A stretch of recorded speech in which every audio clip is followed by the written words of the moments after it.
अणस्तरीतम वन्यप्राणी सप्ताह सरकारी बालिका उच्च विद्यालय चंद्रगिरी वन विभाग द्वारा पालित हो कार्यक्रम में विद्यालय प्रधान शिक्षक युधिष्ठिर नायक कही परिवेश संतुलन जीवजंतु और प्राणी उपस्थिति अपरिहार्य।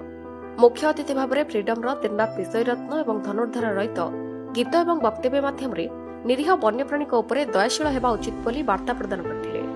चंद्रगिरी वनपाल संतोष कुमार रथ वन्यप्राणी संरक्षण उपर आलोकपात करते।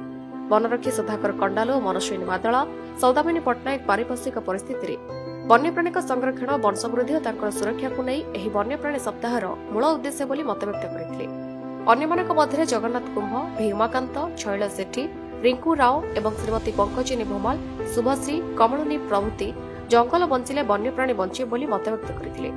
यह कार्यक्रम ललित मोहन मिश्र तत्वावधान में अनुष्ठित होता। यह अवसर में विद्यालय समस्त छात्री, कर्मचारी, शिक्षक, शिक्षयित्री और वन विभाग कर्मचारीगण योगदान कर साफल्य मंडित करने सह वन्यप्राणी सुरक्षा और जैव विविधता सचेतनतार वार्ता देते। Gajapati Barsharani report, Odisha Voice 24।